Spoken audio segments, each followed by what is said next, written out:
कहूँगा कि जो भी जहाँ पे हैं कथा को श्रवण कर रहे हैं, केवल अपने मन वाणी में प्रभु को ही बसाएं।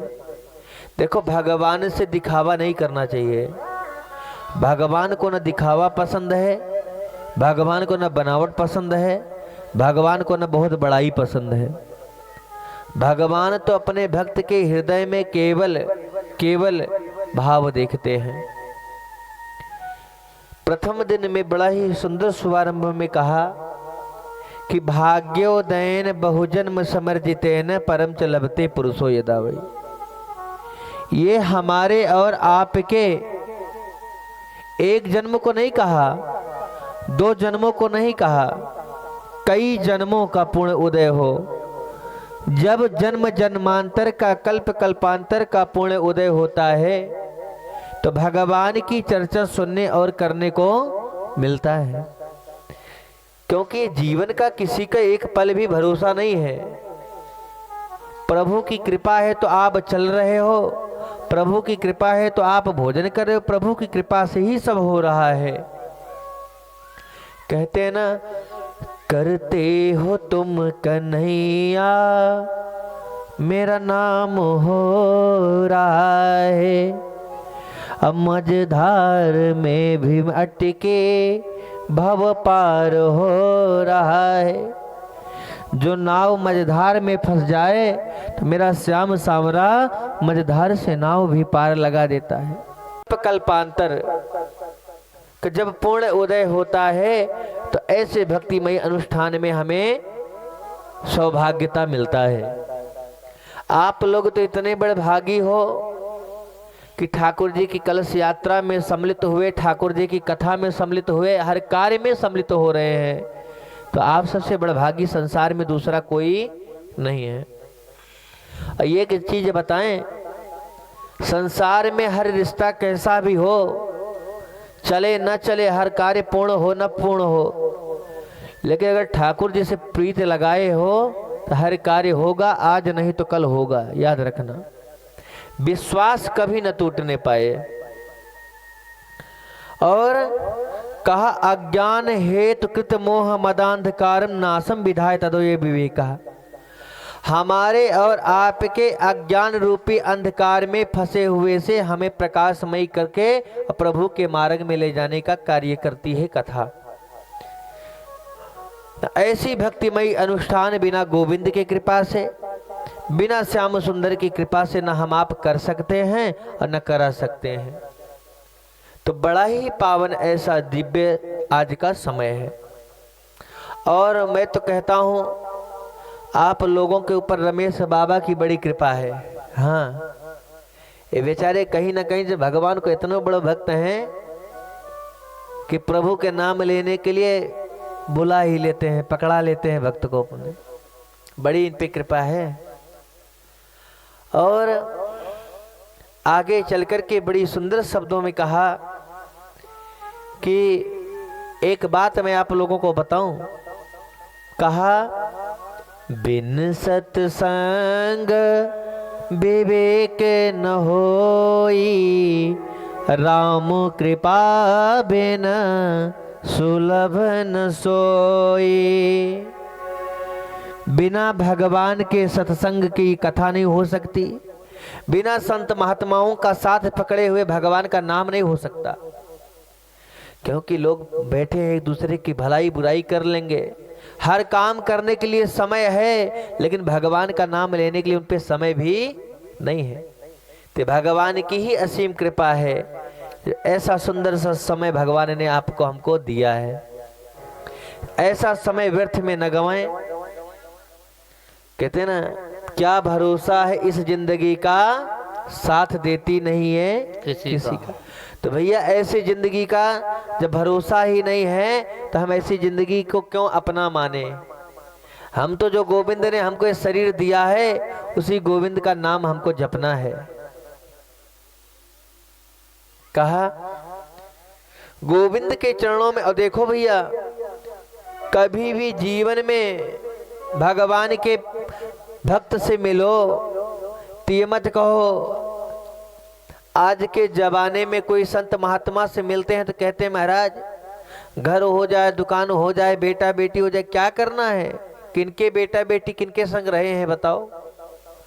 अरे हम तो कहते हैं अवस्था कुछ भी हो, स्थिति कुछ भी हो, पर बस भगवान का नाम हमको मिल जाए, बस सबसे बड़ी दौलत है।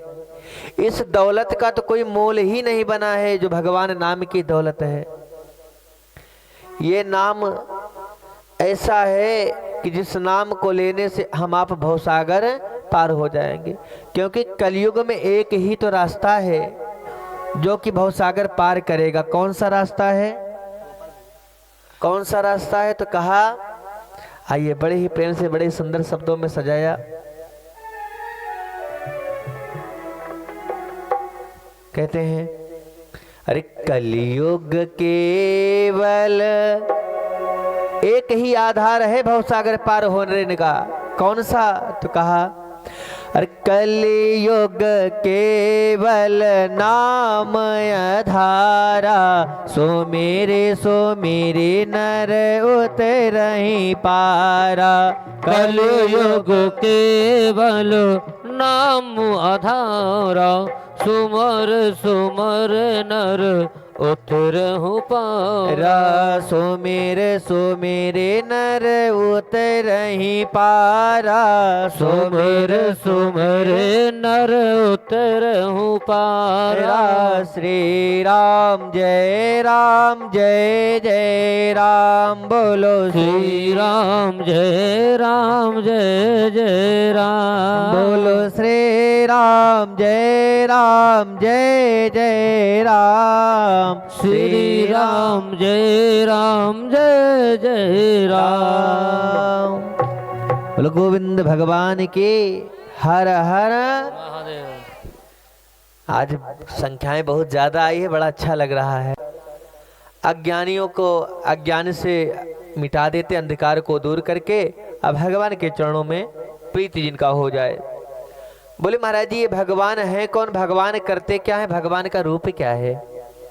तो कहा, सच्चिदानंद रूपाय विश्वोत्पत्त्यादि हेतवे, तापत्रय विनाशाय, श्री कृष्णाय वयं नमः। भगवान का 3 नाम बताया गया। कौन कौन सा? सत, चित और आनंद। ये करते क्या हैं? तो कहा, सच्चिदानंद रूपाय विश्वोत्पत्त्यादि हेतवे। ये जो सतचित आनंद के स्वरूप मेरे घनश्याम है ना, ये हमारे आपके जीवन के दुखों को दूर करते हैं। सत्य यानी प्रकाश। सत्य, देखो बार बार हम लोग एक बात बोलते हैं ना, सत्य बोलो सत्य बोलो सत्य बोलो। ये सत्य क्या है? संसार में सबसे बड़ा धर्म ही तो है जो सत्य बोलता है। कहा, धर्म न दोसर सत्य समाना। सत्य से बढ़कर के दूसरा कोई धर्म ही नहीं बना हुआ है। तो बड़े सुंदर शब्दों में गाते हैं और कहते हैं, अरे धर्म न दोसर सत्य समाना, धर्म न दोसर सत्य समाना। आगम निगम पुराण बखाना, आगम निगम पुराण बखाना, आगम निगम पुराण बखाना। श्री राम जय जय राम, श्री राम जय जय राम। कहा, पहली शब्द अगर भक्ति करना है तो सत्य बोलो। भगवान का नाम है ना, कहते हो ना, सत्यम शिवम सुंदर। वही सत्य है, वही सुंदर है, और वही ईश्वर है, वही कल्याण के कारी हैं। ऐसे मेरे गोविंद हैं। सत्य चित आनंद। सत्य मतलब जो सत्य बोलता हो, जिनके जीवन में हमेशा सत्य के सिवा कुछ न हो। आज तो साहब ऐसा जमाना है कि एक बार सत्य बोलेंगे तो 4 लोगों को बताएंगे साहब कि हमसे बड़ा सत्यवादी दूसरा कोई है ही नहीं है। और दिन भर में हजारों बुराइयां, हजारों एक दूसरे को बुराई भलाई कर रहे हैं तो पड़ोसी को भी पता न चले। ऐसा जमाना है, ऐसे लोग हैं। तो इसलिए दिखावे के जीवन में मत जियो। धर्म न दूसर सत्य समाना। सत्य से बढ़ के दूसरा न कोई धर्म है, न कोई भक्ति है, न कोई ज्ञान है, न कोई पूजा है। पहला। दूसरे शब्दों में कहा चित। चित यानी क्या होता है? प्रकाश। जिस परमात्मा को कभी भी किसी से प्रकाश लेने की ही जरूरत ना हो, जिसके सोचने मात्र से दिन हो जाए, जिसके सोचने मात्र से रात हो जाए। जगत प्रकाश प्रकाशक रामू। संसार को जो प्रकाशमयी कर रहे हैं ऐसे गोविंद स्वयं मेरे कन्हैया हैं। चित। आनंद क्या है? ये नहीं महाराज कि आज पूरी सब्जी खा लिए तो बड़ा मजा आया, नहीं। मखमल के गद्दी में शयन करने का नाम आनंद नहीं है। अरबों की धन दौलत कमा लो, उसका नाम आनंद नहीं है। आनंद तो केवल मेरे गोविंद के नाम में है। आनंद तो केवल गोविंद के भक्ति में है। आनंद तो केवल भगवान की चर्चा में है। आप लोग कहते हो ना, चौथे दिन कहोगे क्या? नंद घर आनंद भयो जय कन्हैया। हाँ, लाल की। आप लोग चौथे दिन बड़े ही भाव से प्रभु का आनंद मनाओगे। ये गोविंद की ही कृपा है, गोविंद की ही चर्चा है, गोविंद की ही लीला है। आनंद भगवान का नाम है, जो आनंद सिंधु सुख राशि, जो स्वयं आनंद के स्वरूप है। ऐसे भगवान को हम लोग बारंबार प्रणाम करते हैं। कहा जो आज भी है, कल भी है, लास्ट में रहेगा, उसी का नाम है सत्य। एक बात आप लोगों को बताऊं, ज्यादा दिन जीने के लिए भोजन नहीं करना चाहिए। ज्यादा दिन जीने के लिए बढ़िया बढ़िया चरम परस नहीं खाना चाहिए, दूध नहीं पीना चाहिए। फिर ज्यादा जीने के लिए क्या करना चाहिए? तो कहा ज्यादा दिन जीना है तो भगवान की भक्ति करो। कहा पूर्ण क्षीण मृत्यु लोके विनश्यति।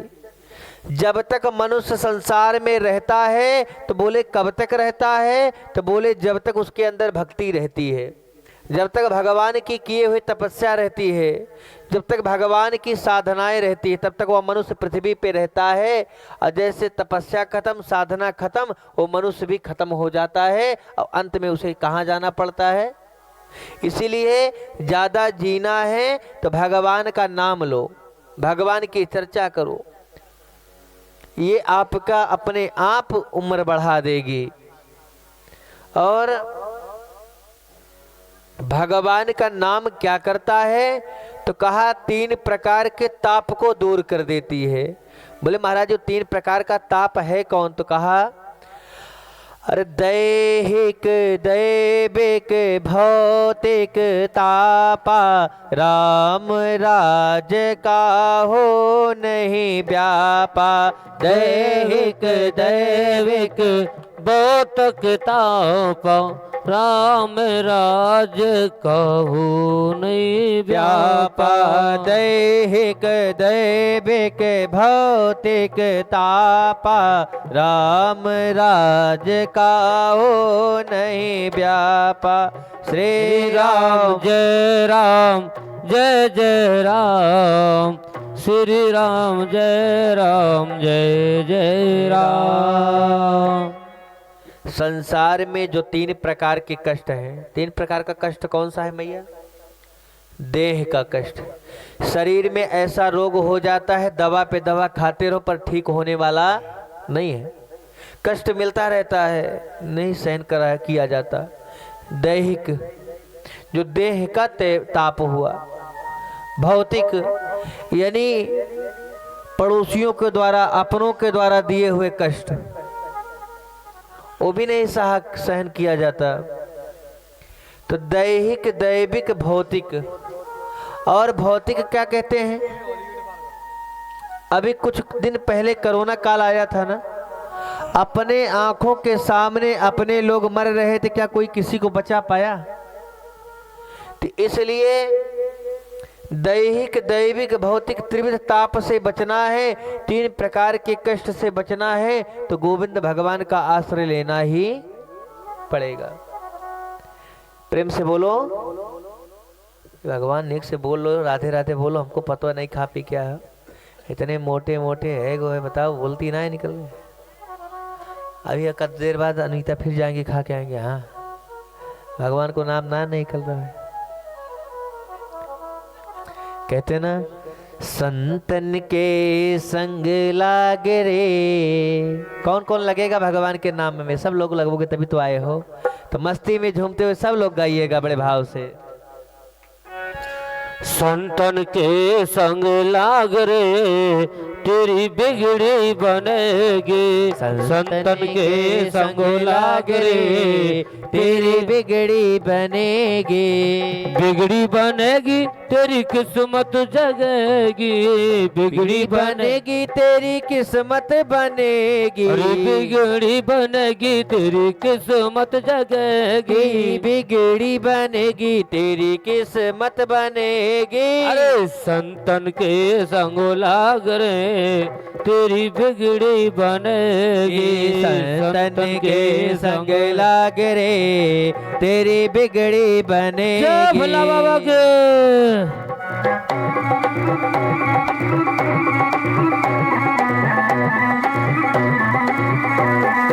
जय भोले।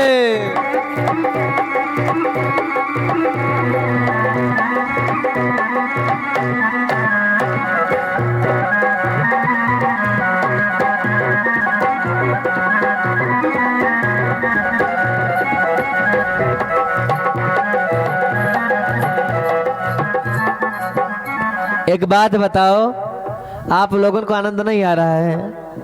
अगर भगवान के नाम में आनंद आ रहा है तो ऐसे मन में मत छुपाओ, खड़े है जाओ। हैं बाबा को देखो ना, कूद के चले गए बेचारे। हाँ, वो तो कहो जमुना पल्ली पार पर। आइए सब लोग बड़े भाव से जय भोले। संतन के संग लाग रे तेरी बिगड़ी बनेगी। ए संग लाग रे तेरी बिगड़ी बनेगी।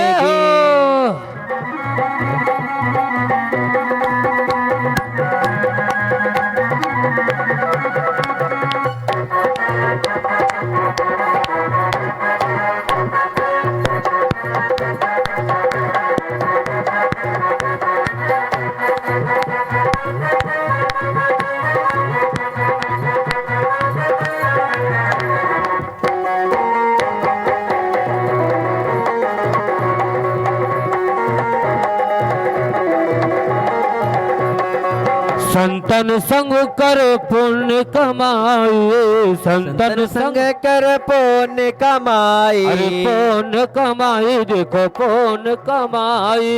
पुण्य कमाई, हाँ हाँ पुण्य कमाई। अरे रामचरण अनुराग रे तेरी बिगड़ी बने। जय हो। जय हो।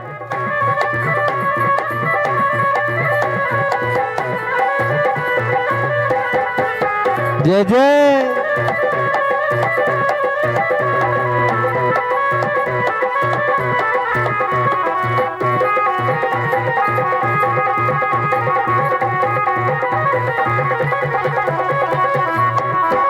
ध्रुव जी की बन गई, प्रहलाद जी की बन गई। ध्रुव जी की बन गई, प्रहलाद जी की बन गई। प्रभु जी की बन गई, प्रहलाद जी की बन गई। ध्रुव जी की बन गई, प्रहलाद जी की बन गई। हरि सुमिरन में लाग रे तेरी बिगड़ी बनेगी। संतन के संग लाग रे तेरी अच्छी बनेगी।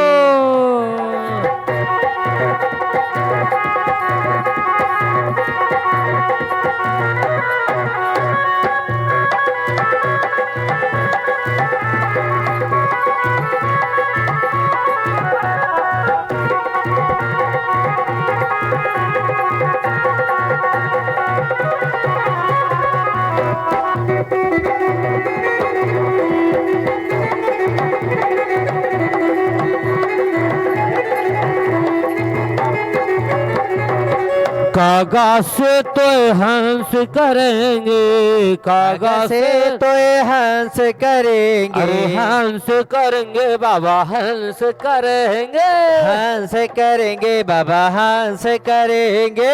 कागा से तो हंस करेंगे, मिट जाए उनके भाग रे तेरी अच्छी बनेगी, संतन के संग लाग रे तेरी अच्छी बनेगी, संतन के संग लाग रे तेरी अच्छी बनेगी।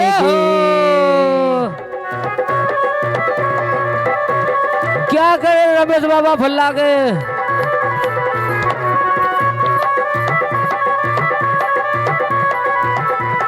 जय हो भोले बाबा।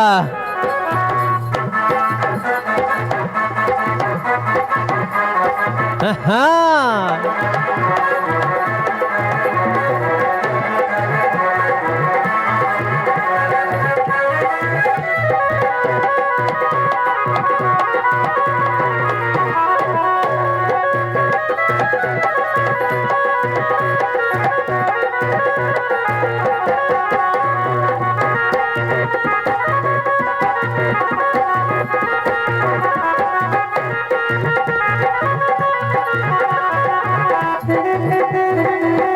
नाम हो जाएगा, विकास हो जाएगा और संसार का हर अधूरा कार्य पूर्ण हो जाएगा।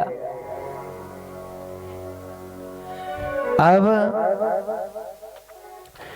भगवान का 3 प्रकार मैंने नाम बताया, तापत्रय विनाशाय। भगवान का नाम लेने से 3 प्रकार के ताप दूर हो जाते हैं और 3 ही पाप है मैया, 3 पाप। कौन कौन सा? पहला पाप है मनचाह, वाचाह और कर्मणः। मन से किया हुआ पाप, मन से सोचा हुआ पाप और अपनी क्रियाओं के द्वारा किया हुआ पाप। मनचाह, वाचाह, कर्मणः। तो बोले महाराज जी ये बात समझ में कम आई। तो बोले एक बात याद रखना, सबसे बड़ा पाप है ये। कौन सा? तो बोले मन चाह। अगर किसी भी अपने मन में किसी भी प्रकार की किसी से हम गलत वाक्य बोलते हैं, गलत भाषा बोलते हैं, तो ये हम तो कष्ट दे दिए, लेकिन अगर किसी की आत्मा दुखी हो गई तो परमात्मा दुखी होगा। अब अगर परमात्मा दुखी हुआ तो संसार में बचाने वाला कोई नहीं है। इसलिए जीवन में ये बात याद रखना कि हमें आपको किसी के हृदय को कष्ट नहीं देना है। मनचा। वाचा मतलब अपने वचनों के द्वारा हम गाली दे रहे हैं, उल्टा सीधा आरोप लगा रहे हैं, जो भी हम बोल रहे हैं तो हमने उसके हृदय को रुलाया है। और साहब अगर उसका हृदय रोया तो मेरा गोविंद रोया, और अगर गोविंद रोए तो आपको बचाने वाला कोई नहीं होगा, याद रखना। कर्मणः, हाथों से जो गैया, जो भी हाथों से जीव को काट रहे हैं, मुर्गा इत्यादि तमाम जानवर जिनको लेने से भी पाप लगता है, वही पाप उनको लग रहा है जो जीव हत्या अपने हाथों से कर रहे हैं। केवल आपके मन से सोचने से वो पाप लग रहा है आपको। कथा में बैठे हो, किसी के प्रति गलत भावना हो कि ये तो ऐसे हैं, ये तो ऐसे हैं, तो आपने मन से पाप कर लिया है। अब वो पाप वो जाने या न जाने, लेकिन वो पाप को आपको भुगतान करना ही पड़ेगा। तो बोले महाराज जी ये पाप से बचने के लिए क्या करें? तो केवल भगवान का नाम ही है जो पाप से हमको आपको छुटकारा दिला सकता है। मैया एक बात बताएं, संसार में किसी के पास समय नहीं है, किसी भी व्यक्ति के पास समय नहीं है। केवल भगवान की कृपा से, भगवान की ही चर्चा से कृपा चल रहा है।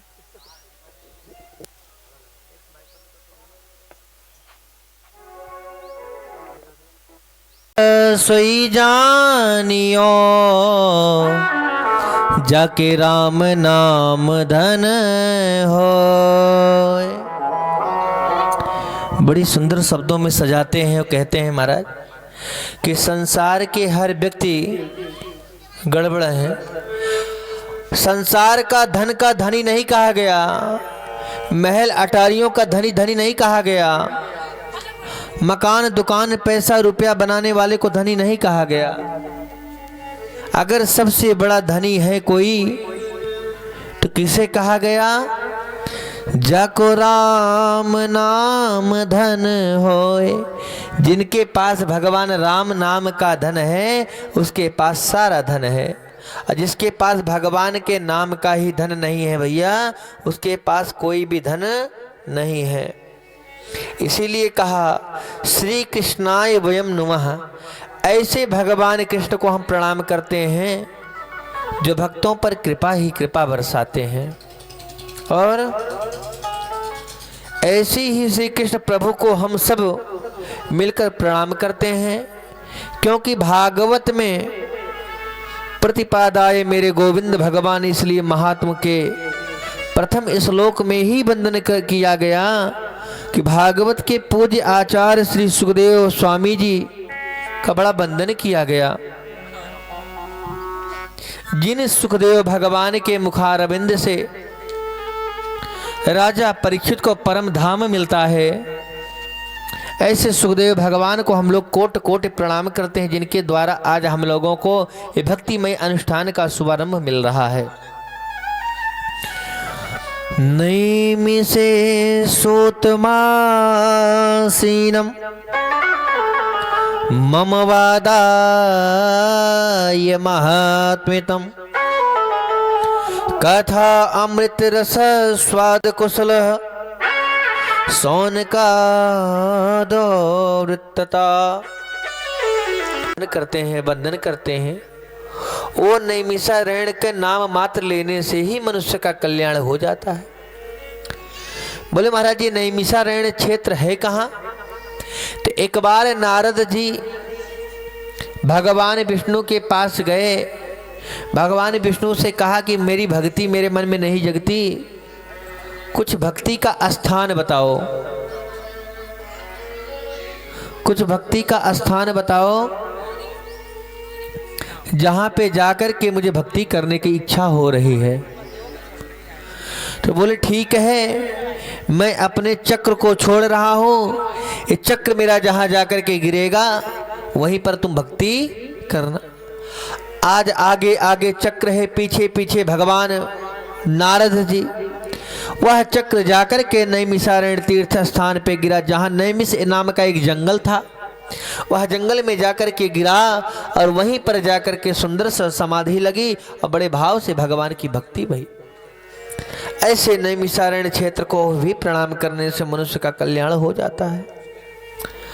आज 88,000 संतगण बैठे हुए विराजमान हैं। सभी ऋषि गृहस्थ ऋषि हैं। उन्हें हम लोग कहते हैं कि सौनकादि ऋषि, जिन्हों के बहुत ही लंबी उम्र है। एक संत की उम्र इतनी लंबी कि उनके जीवन में कितनी बार इंद्र बदल चुके, कितनी बार युग बदल चुका, और ऐसे ऐसे ऋषि महात्मा वहां पर भगवान की भक्ति करते थे। जिन ऋषियों के सामने त्रेता द्वापर कलयुग बीता, ऐसे महात्मा वहां पर विराजमान थे। लेकिन श्री सूत जी संतों के मध्य में जो पधारे हैं उनकी उम्र केवल 20 वर्ष की है। परम युवा सूत जी महाराज को देख करके सभी संत जन खड़े हो गए। आइए महाराज पधारिए, आपने बड़ी कृपा किया महाराज जी आकर। आज सौनकादि ऋषियों ने इस व्यवहार को देख करके श्री सूत जी बड़े अचंभित हो गए कि हम तो केवल 20 वर्ष के हैं, यहाँ तो हजारों हजार वर्ष के महात्मा लोग बैठे हुए हैं। इनका उद्धार ये हमको प्रणाम कर रहे हैं। श्री सूत जी कहते हैं कि आप लोग क्या कर रहे हैं? आप मुझे प्रणाम कर रहे हैं, आप मुझसे उम्र में बहुत बड़े हैं। देखो एक बात मैं बताऊं, श्री सूत जी उम्र में छोटे हो तो क्या हुआ, पर शास्त्र तो आप जानते हो ना। और कहा गया है धन वृद्धा आयुर्वेद्या बलवृद्धा तथैव च ते सर्वापि ज्ञान वृद्धस्य किंकिरा प्रभु किंकिरा। कोई धन में बड़ा है तो उसे बड़ा नहीं कहा जाता, कोई बल में बड़ा है तो उसे बड़ा नहीं कहा जाता, कोई उम्र में बड़ा है तो उसे बड़ा नहीं कहा जाता। सबसे बड़ा तो संसार में वही है जो कम समय में मेरे गोविंद के नाम को जाना, जो कम समय में गोविंद की भक्ति किया। कितने लोगों की मैया उम्र बीत जाती है, दाढ़ी पक जाती है, पर उन्हें जीवन जीने की कला नहीं आता, किसी से बात करने की तरीका नहीं आता, भगवान के मंदिर जाने का तरीका नहीं आता। तो इसलिए ज्ञान तो जब हो जाए वही सबसे बड़ा है। बोलो गोविंद भगवान की जय हो। कृष्ण प्रतिकरम सस्वधा साधनम धनपेक्षा में गुरुपेक्षा वैकुंठ योग दुर्लभम। सनकादि ऋषियों ने कहा, श्री सूत जी महाराज आपका बड़ा सुंदर आगमन हुआ। आज हम लोग बड़े ही व्याकुल हैं, आपसे कुछ पूछने की इच्छा हो रही है, अगर आप कहें तो आपसे हम पूछें। श्री सूत जी ने कहा महाराज पूछो। बोले महाराज कलिकाल के लोगों की बुद्धि बिगड़ गई है, कलिकाल के लोग मकान दुकान और व्यापार में लगे हुए हैं, पर अपनी मुक्ति का कोई व्यवस्था नहीं कर रहे हैं। एक बात बोलूं मैया, कहते हैं अंत भला तो सब भला। जिंदगी जी लो और हमारा आपका मौत बढ़िया हो जाए तो हमसे आपसे बड़ा बड़ा भागी कोई नहीं। अरे महाराज किसी किसी के तो 10-10 बेटा बेटी हैं, पर मरते समय तो मुख में जल भी डालने वाला कोई नहीं रहता है। तो ऐसे बेटी बेटी का चाह करने से क्या फायदा बताओ। हम तो कहते हैं सबसे पहले वही है जो भगवान को ही अपना बेटा बेटी मान लिया, संसार को छोड़ के भगवान को ही अपना मान लिया, उससे बड़ा संसार में दूसरा कोई हो ही नहीं सकता। आज सौनकादि ऋषियों ने कहा महाराज ये कलयुग के लोग की बुद्धि इतनी बिगड़ गई है, इतनी बिगड़ गई है कि जिनके अंदर भगवान के नाम एक लोटा जल चढ़ाएंगे तो इतनी बड़ी लिस्ट बताएंगे कि बेटा हो जाए, बेटी हो जाए, मकान हो जाए, दुकान हो जाए, पैसा हो जाए। अरे भगवान से क्या बताना, हमको आपको जो भाग्य में है सो मिलेगा, और जो नहीं भाग्य में है क्या मिलेगा बताओ। इसलिए भैया ऊपर जाने की कुछ व्यवस्था कर लो। इसलिए समय कम है और कलयुग के गाले के ब्याले में सबको समाहित होने वाले हैं। क्या किसी को भरोसा है कि कब किसके साथ क्या हो जाए बताओ। कल ही की घटना है, आपके मोहली रोड बीएससी कॉलेज के बगल में ही एक सिलेंडर फट गया, 3 लोग बेचारे मर गए। बताओ क्या जिंदगी थी उनकी। अभी कल किसी का सर कहीं, हाथ कहीं, पैर कहीं था, वो भी किसी के घर के थे। बताओ क्या कष्ट रहा। इसलिए संसार में भैया किसी का एक पल भी भरोसा नहीं है। जब हम अगली बार आए थे कितने लोग थे, अब की बार आए कितने नहीं है कि नहीं, नए हैं पुराने सब होता रहता है। इसलिए वहां जाने के लिए व्यवस्था कुछ बना लो। कहते हैं ना, अरे मुक्ति का कोई तो जतन कर ले, ऐसे बैठने से काम नहीं चलेगा। इसलिए ऊपर जाने के लिए भी कुछ अपने काम कर लो। तो बड़े भाव से कहते हैं, अरे मुक्ति का कोई तो जतन कर ले, ऐसे बैठे जैसे लग रहा दावत चल रही है। हाँ मुक्ति का कोई तू यत्न कर ले, ये सभी रोगों की दवा मिल जाएगी सभी रोगों की, दवा मिल जाएगी सभी रोगों की। जिंदगी जे अपन चमनो कर ले, जिंदगी जे अपने चमनो कर ले रे रोज थोड़ा थोड़ा हरि का भजन करो ले रोज थोड़ा थोड़ा हरि का भजन कर ले रोज थोड़ा थोड़ा हरि का भजन करो ले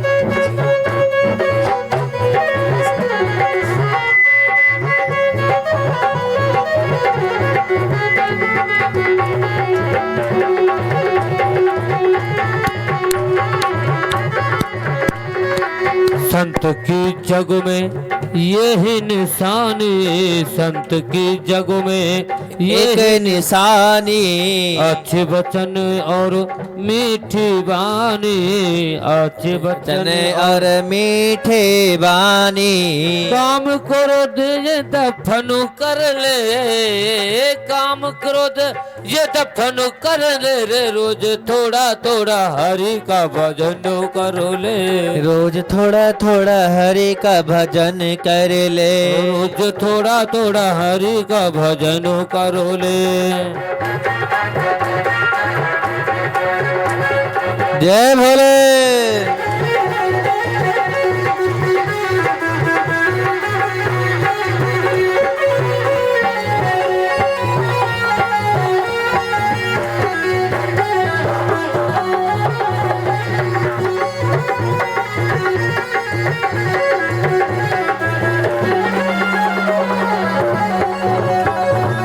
मुक्ति का कोई तू यतन कर ले मुक्ति का कोई तू जतन कर ले ओ मुक्ति का कोई तू यतन कर ले रे रोज थोड़ा थोड़ा हरि का भजन करो ले रोज थोड़ा थोड़ा हरि का भजन करो ले रोज थोड़ा थोड़ा हरि का भजन करो रोज थोड़ा थोड़ा हरि का भजन करो ले रोज थोड़ा थोड़ा हरि का भजन कर ले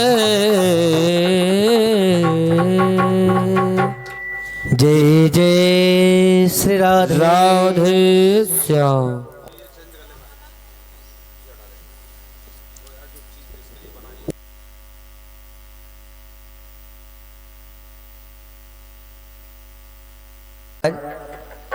ऐसी कोई श्री सूत जी से पूछे कि महाराज ऐसा कोई उपाय बताओ कि भगवान से हमारा प्रादुर्भाव हो जाए, भगवान के प्रति हमारा मन लग जाए, भगवान का दीदार हो जाए और भगवान का दर्शन हो जाए।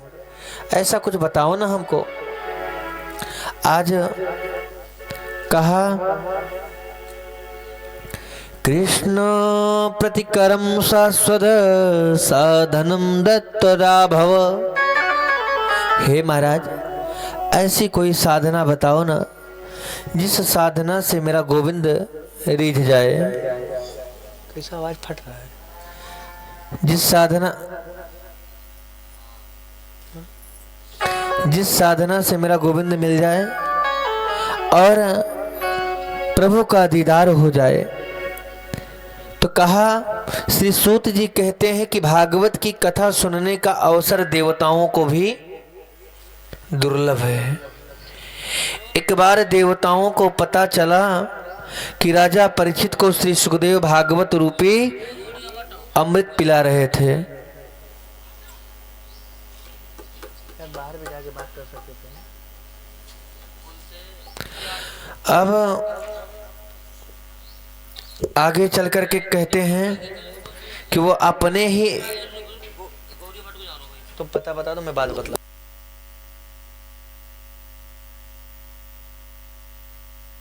एवं विनम्या जातो सुधाराज्ञा प्रतिभयो।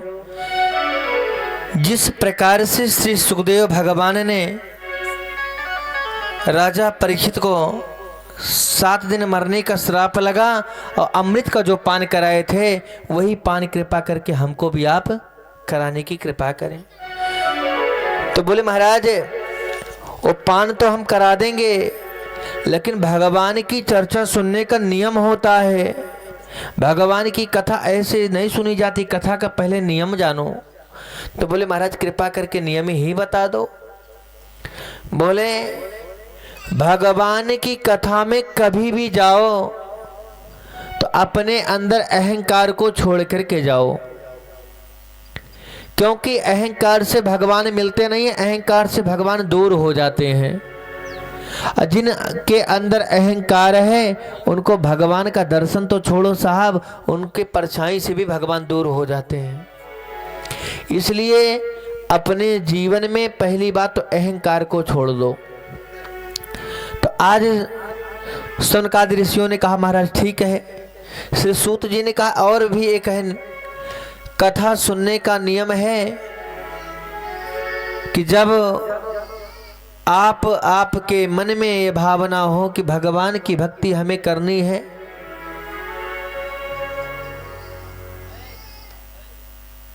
आवाज़ें पता नहीं कैसे हमको लग रहा है,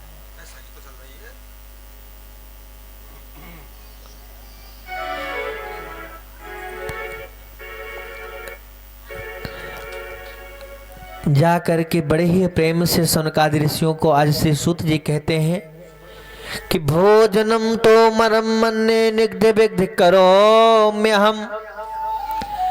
भक्तों के अंदर ऐसी भावना होनी चाहिए कि भोजन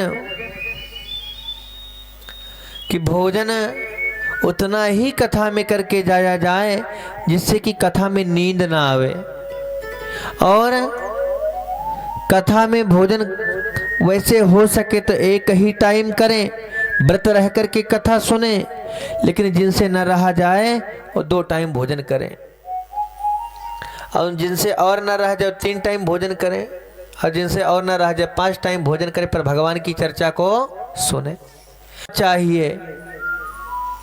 क्योंकि भगवान की चर्चा तो जमीन पे बैठ के सुनने से ही लाभ मिलता है, लेकिन घुटवन से जिन मैयन से न बैठा जाए, कुर्सी पे बैठ जाए कोई दिक्कत नहीं है। जिनसे कुर्सी पे भी न बैठा जाए सोफा सेट पे बैठ जाए, सोफा सेट पे भी न बैठा जाए साहब तो डबल बेड पे बैठ करके भगवान की चर्चा को सुने। तो कहा श्रीमद् भागवतो प्रत्यक्ष वर्तते, और ये भगवान की कथा कभी भी मनोरंजन की दृष्टि से नहीं सुनना चाहिए कि चलेंगे नाच गाना होगा, नाच लेंगे गा लेंगे, चलेंगे थोड़ा हंसी मजाक हो जाएगी, नहीं। भगवान से सुनो कि जैसे कि आपके सामने स्वयं गोविंद भगवान बैठे हैं और उनके चरणों में उनकी लीलाओं को हम आप सुन रहे हैं, तब जाकर के जीव का कल्याण होता है। श्री सूत जी कहते हैं एक बार देवर्षि नारद बड़ी ही तीव्र गति से दौड़े जा रहे थे। बद्री धाम में विराजमान चारों भाई श्री सनत कुमार जी ने नारद जी को देखा और पूछा, कथम ब्रह्मादिन मुखा कुचित चिंतावर भव त्वरिष्टम गच्छते कुत्र कुचते गमनम। ए नारद जी, इतनी तेज दौड़ के कुछ भी बात बतलाए। तो नारद जी ने कहा महाराज जी कि हमने सुना है कि आप कितना भी दुखी हो लेकिन आपके मन में चिंता नहीं होती नारद जी, लेकिन आज आपके चेहरे पे उदासी देख करके मुझे अच्छा नहीं लग रहा है। नारद जी अपने उदासी होने का कारण तो बताओ। तो नारद जी कहते हैं, अहम तो पृथ्वी या तो ज्ञात्या सर्वोत्तमवती पुष्करम च प्रयागम च कासे गोदावरी तथा। मैं पृथ्वी पर आया, पृथ्वी को सबसे श्रेष्ठ समझ करके यहाँ आया और हरि क्षेत्र में गया, कुरुक्षेत्र में गया, श्वेतबंध रामेश्वरम में गया और सत्य कहता हूँ श्वेतबंध रामेश्वरम में गया। सनत कुमार जी, हमें कहीं भी मन मेरा शांत नहीं हुआ। न पश्यत कुछ धर्माया मन सुते व करम कालिना धर्म मित्रेण धार्य वंदिते सुबह।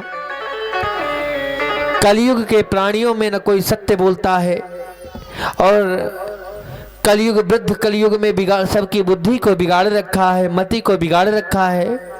न किसी के अंदर शुद्धता है, न उपासना है, न वंदना है, न भक्ति है, न ज्ञान है, न वैराग्य है।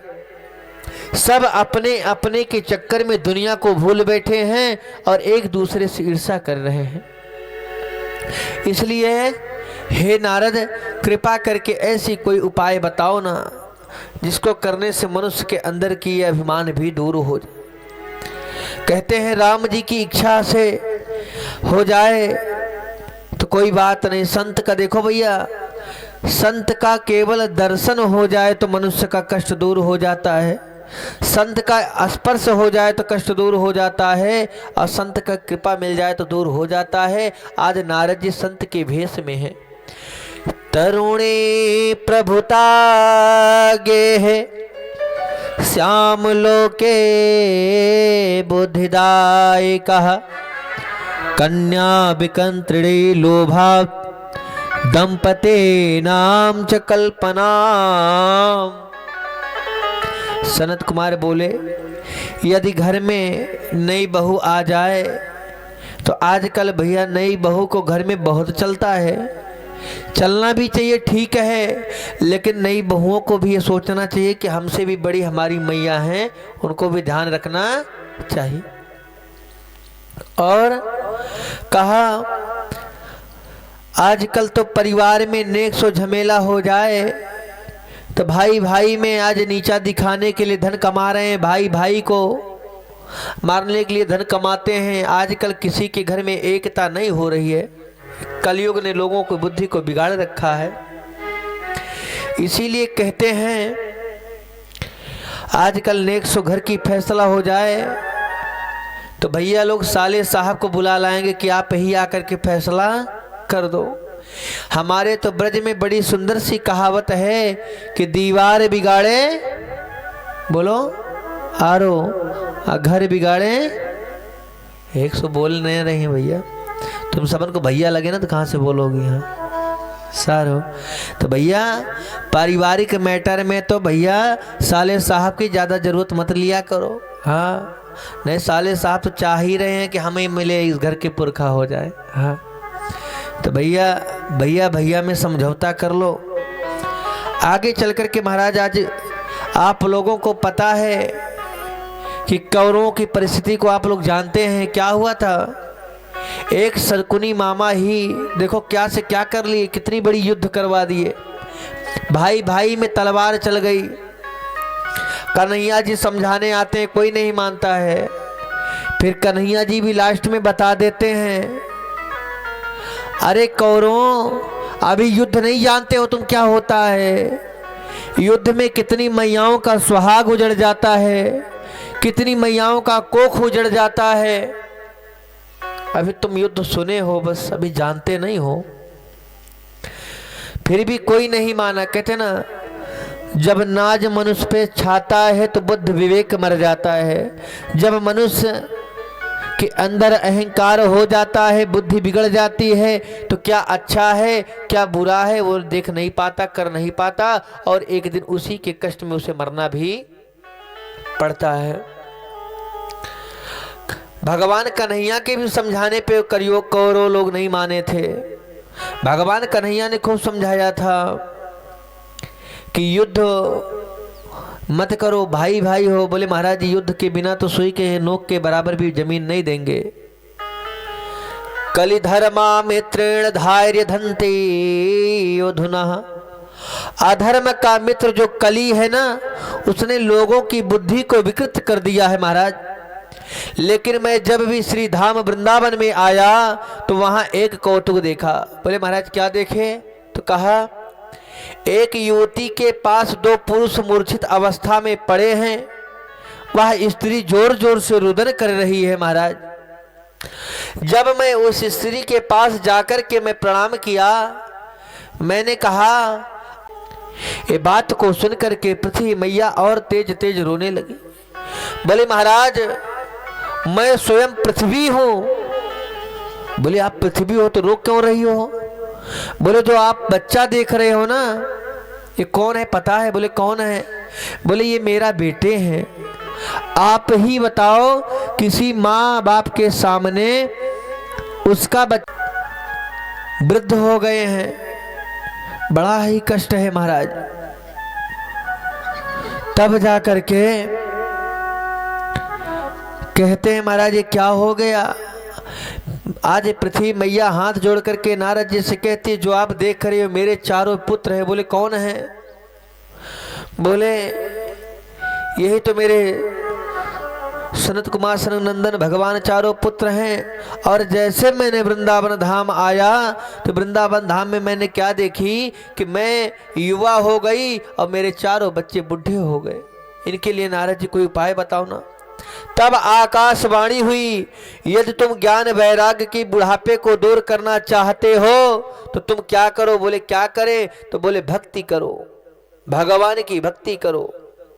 सत्कर्मा सोच को नूनम ज्ञान ज्ञा स्मृते बुधो श्रीमद् भगवतो लापः ज्ञाति देव सुदभ्यो। नारद जी ने कहा ज्ञान वैराग्य के बुढ़ापे को दूर करने का और भक्ति देवी के कष्ट को निवृत्त करने का सर्वोत्तम साधन यदि कोई है तो बताओ। तो साधन में श्रीमद् भागवत ज्ञान यज्ञ को कहा गया। नारद जी बोले लेकिन मैंने तो वेद वेदांग उपनिषद पाठ किया, उससे तो कोई लाभ नहीं हुआ। सनत कुमार बोले महाराज वेद क्या है? बोले वृक्ष है। लेकिन ये भगवान की भागवत कथा क्या है? तो बोले महाराज ये फल है, वेद रूपी कल्प वृक्ष का ये अमृतमयी फल है। और इस फल का केवल रसस्वादन करने से मनुष्य युवा हो जाता है, कष्ट दूर हो जाता है। आप जाकर के ये सुंदर से फल का पान कराओ। आज नारद जी ने पूछा कि हम कथा करें।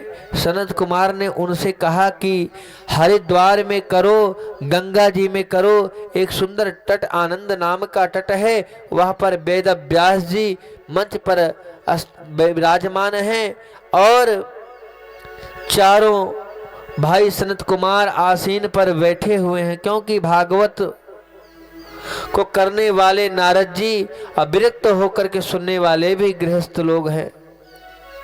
फिर कहा पत्नीम अधिकार यज्ञ दाहिनिवास भयो।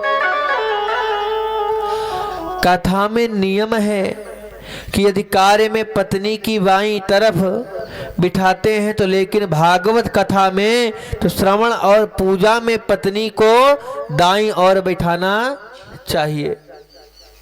ये शास्त्र कहता है पत्नीम का अधिकारम यज्ञ दाहिने यत्तरब। बोली राधे राधे। लेकिन जब महात्मा जी कथा को कराएंगे तो वह पत्नी को कहाँ से लाएं? इसलिए नारद जी अकेले ही बैठ करके 3 आसन सामने रखे। कौन कौन सा? भक्ति ज्ञान और वैराग्य के लिए। हे भक्ति माता आप आओ, आपका कष्ट दूर होने के लिए मैं एक कथा सुन रहा हूँ। भक्ति देवी दोनों पुत्रों को लेकर के आ गई। नारद जी यजमान बन गए हैं। मुख्य श्रोता के रूप में नारद जी तुलसी देवी की स्थापना की गई। अब तो धीरे धीरे हजारों संत की भीड़ उमड़ पड़ी। जैसे आप लोग जब कथा शुरू हुई तो 1 मैया, फिर 2 मैया, फिर 5, फिर 10, फिर 20, फिर 50। इसी प्रकार से भगवान की चर्चा जब शुरू हुई तो ऐसे ही 1, 2, 3 फिर ऐसे बढ़ते बढ़ते देखो एक बार में किसी के मन में भक्ति नहीं जगता। भगवान ऐसे नहीं पकड़ के खींचते।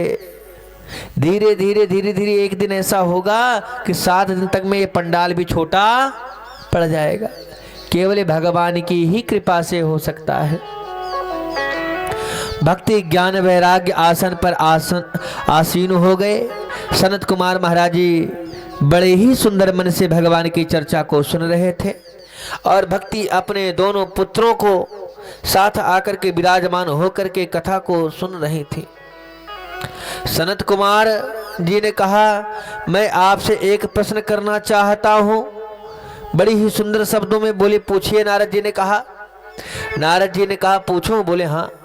यदि कोई भक्त भागवत श्रवण कर ले तो क्या उसके पाप मुक्त हो सकते हैं?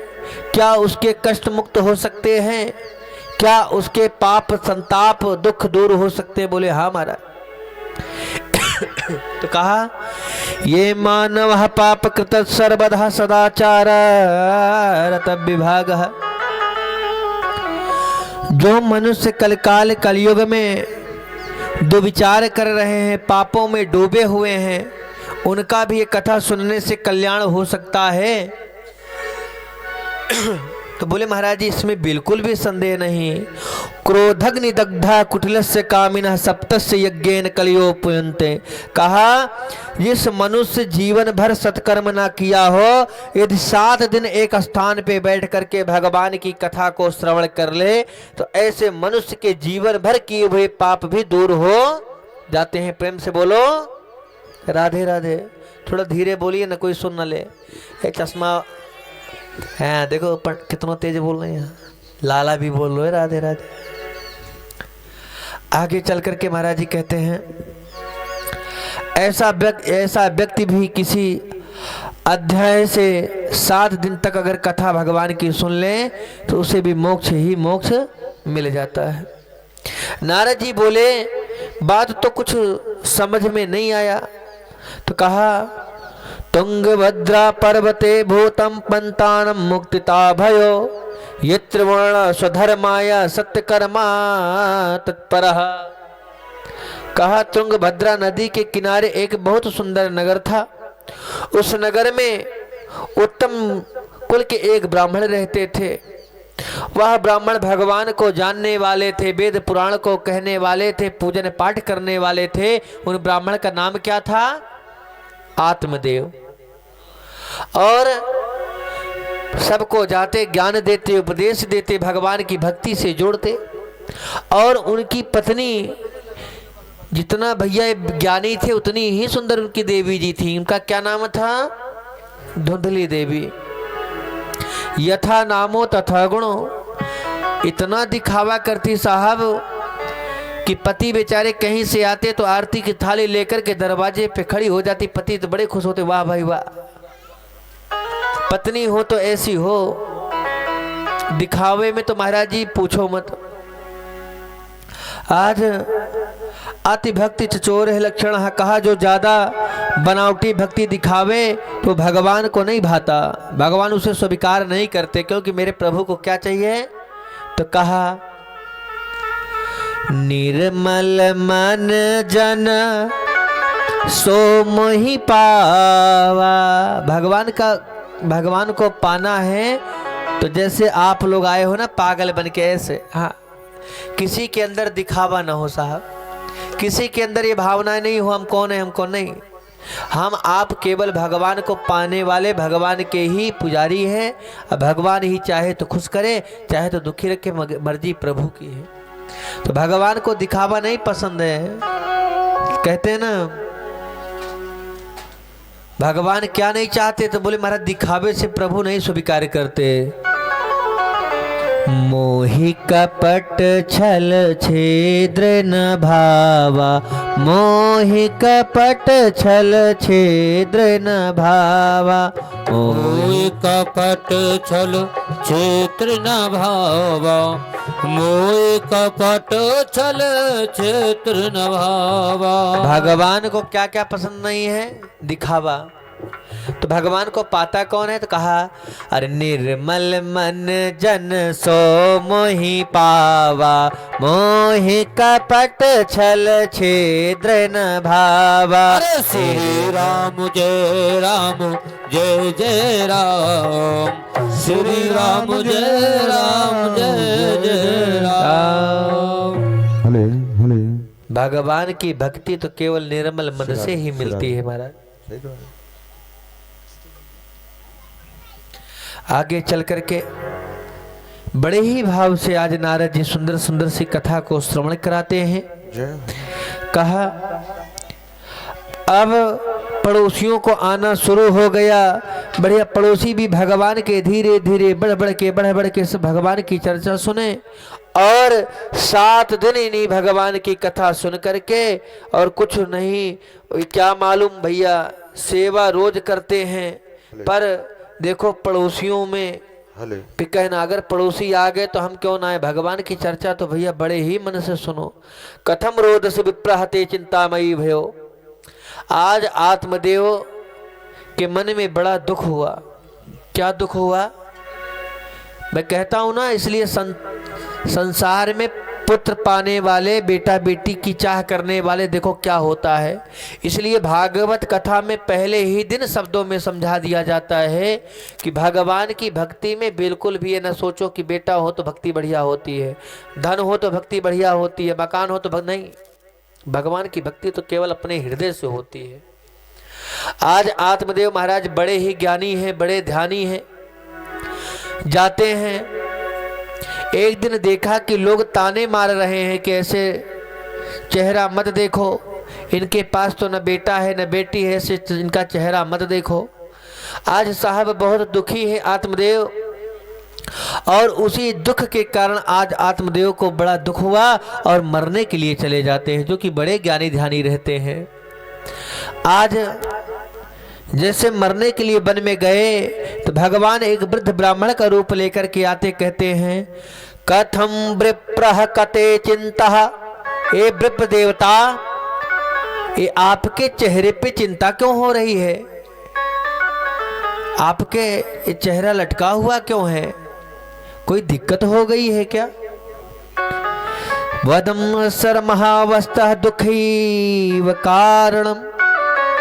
अरे क्या दुख है, किस कारण से आपका चेहरा लटका हुआ है, मुझे बतलाओ ना।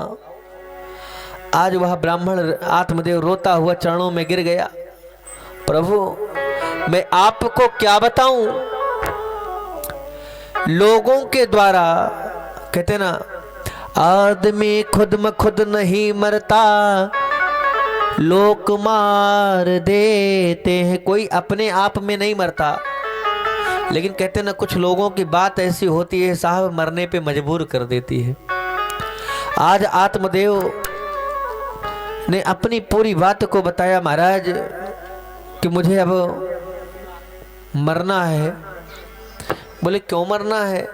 ये बोले संसार के लोग जिनको मैं अपना अपना कहता था, आज मेरे जजमान ही मेरी पूजा नहीं करवाना चाहते, मेरे हाथों से दिया हुआ प्रसाद भी नहीं लेना चाहते हैं। महाराज मैं क्या करूं?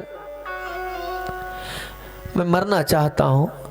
तब तक भगवान ने कहा कि आप पुत्र की चाह में सुख देखते हो, पुत्र से कभी किसी को सुख नहीं मिला जो तुमको मिलेगा।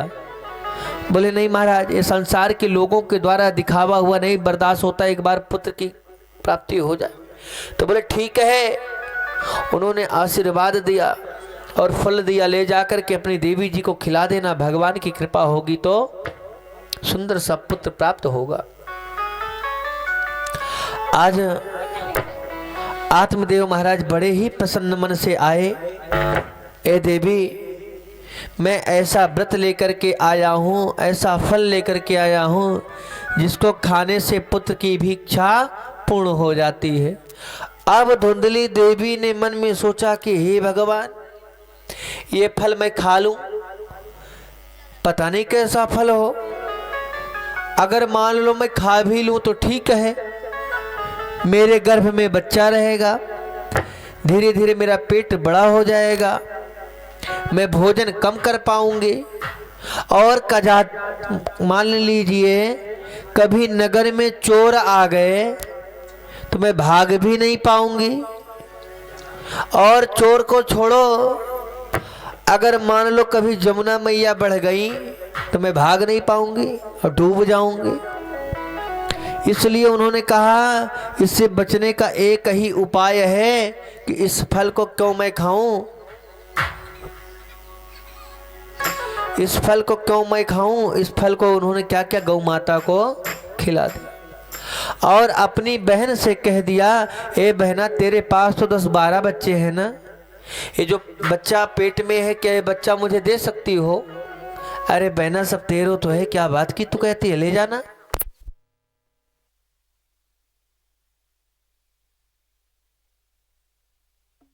पानी की कृपा से सुंदर सा फल मिलता है। आज धुंधली देवी ने उस फल को क्या किया, गौ माता को खिला दिया।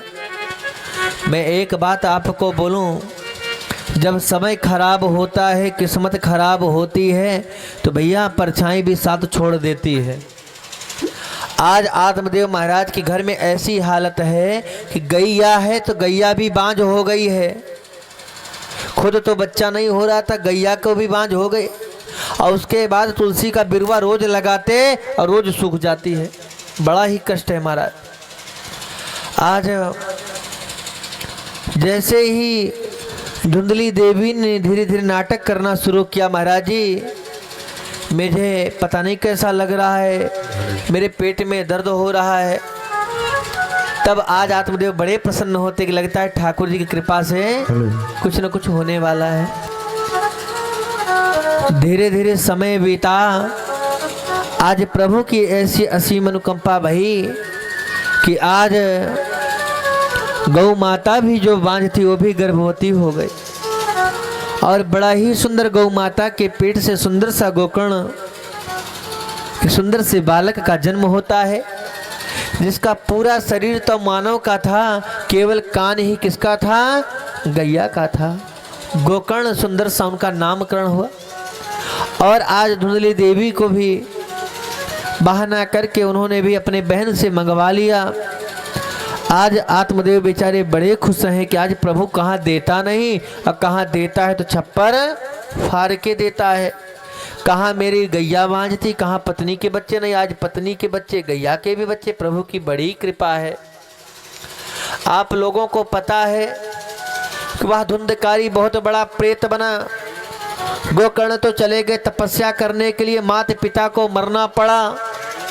चोरी करता, शराब पीता, मदिरा पान करता, तरह तरह की उसके अंदर गंदी आदतें थी। एक दिन उसी आदतों के कारण माँ को भी मरना पड़ा, पिता को भी छोड़ के जाना पड़ा। तो भैया हम तो कहते हैं बेटा हो न बेटी हो, अगर है तो ठीक है, नहीं है तो ठीक है। जिस अवस्था में जहाँ भी रहो भगवान का भजन करते रहो। तो भगवान के आज एक दिन गोकर्ण महाराज ने तपस्या करके वापस आए।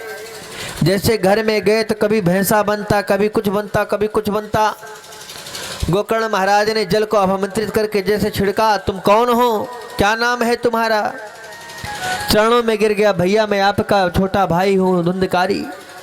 बोले तुम ये प्रेत योनि में कैसे। बोले भैया मैं बड़ा पापी हूँ, मैं वेश्याओं को लाया, उन वेश्याओं ने मुझे बांध करके मेरे मुख में जलते हुए आग को डाल करके मेरी हत्या कर दिए। भैया मैं बहुत बड़ा पापी हूँ, माँ को मारा, पिता को छोड़ा, इसलिए मुझे मोक्ष नहीं मिलेगा, मेरे मोक्ष का कोई उपाय करिए। तब जाकर के गोकर्ण महाराज ने सूर्य भगवान को रथ को रोक दिया। सूर्य भगवान सामने आए, हाँ महाराज क्या चाहते। बोले मेरे भाई के मोक्ष का उपाय बताओ। बोले ठीक है आप जाओ और श्रीमद् भागवत कथा सुनाओ। आज गोकर्ण महाराज सुंदर सा व्यास मंच बनाते हैं, सुंदर सी कथा को श्रवण कराते हैं। लेकिन कहते ना भूत प्रेत एक जगह पर रह नहीं पाते हैं। तो वहीं पर एक 7 गांठ का हरा बांस था, उसी बांस में जाकर के अपना स्थान ग्रहण किया और 7 दिन तक नियमतः कथा को सुनता। एक दिन की कथा पूर्ण होती, एक गांठ फटता, 2 दिन की दूसरा, तीसरा, ऐसे करते हुए 7 दिन की कथा पूर्ण हुई और 7 गांठ फट गया और धुंधकारी वो सुंदर सा वर्ण पहन करके प्रकट हो गया। आज सभी श्रोताओं ने कहा महाराज ये गलत बात है, कथा तो हम सब ने सुना पर मुझे मोक्ष क्यों नहीं मिला। अभिमान आया तो एक जन के लिए क्यों आया। तब जाकर के आज आत्मदेव कहते हैं कि धुंधकारी ने जल को छोड़ करके हवाओं को पी करके वो एक स्थान पे रह करके भगवान की चर्चा सुना, इसलिए उसे मोक्ष मिला। आज भी अगर कोई मन वाणी एकाग्र करके प्रभु की चर्चा हृदय से सुनता है उसे भी मोक्ष मिलेगा, उसके लिए भी विमान ही आता है, इसमें बिल्कुल भी संदेह नहीं। अगली बार सब भक्तों ने मन लगा के भगवान की कथा सुना। पुनः जितने भक्त थे उतना विमान आया और सब भगवान के धाम को गए। बोले वृंदावन बिहारी लाल की जय। ओ श्याम ऐसी कृपा बरसा दो, श्याम ऐसी कृपा बरसा दो, श्याम ऐसी कृपा बरसा दो, श्याम ऐसी कृपा बरसा दो। ओ श्याम ऐसी कृपा बरसा दो, श्याम ऐसी कृपा बरसा दो, श्याम ऐसी कृपा बरसा दो, श्याम ऐसी कृपा बरसा दो। है दीवाने तेरे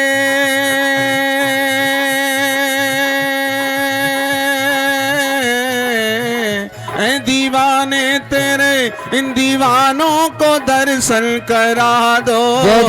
श्याम ऐसी कृपा बरसा दो, श्याम ऐसी कृपा बरसा दो, श्याम ऐसी कृपा बरसा दो, श्याम ऐसी कृपा बरसा दो। दर्शन करा दो, श्याम ऐसी कृपा बरसा दो, श्याम ऐसी कृपा बरसा दो, श्याम ऐसी कृपा बरसा दो, श्याम ऐसी कृपा बरसा दो।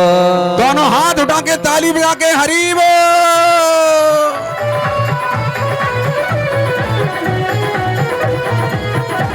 श्री राधे।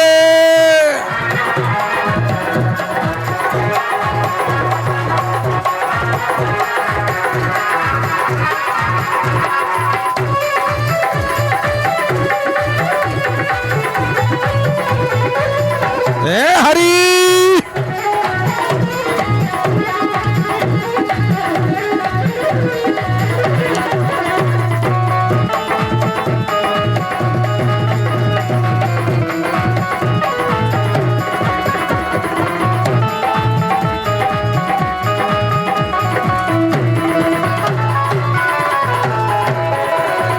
तेरी मूरत लगे बड़ी प्यारी, तेरी मूरत लगे बड़ी प्यारी, तेरी मूरत लगे बड़ी प्यारी, तेरी मूरत लगे बड़ी प्यारी। वो प्यारी मूरत तेरी,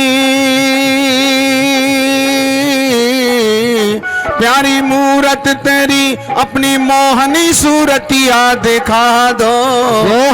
ऐसी कृपा बरसा दो, श्याम ऐसी कृपा बरसा दो, श्याम ऐसी कृपा बरसा दो, श्याम ऐसी कृपा बरसा दो।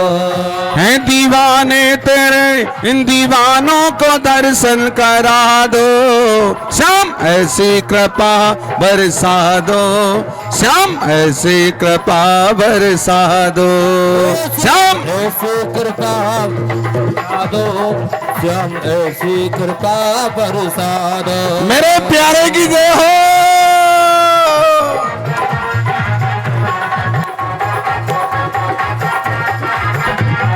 हरी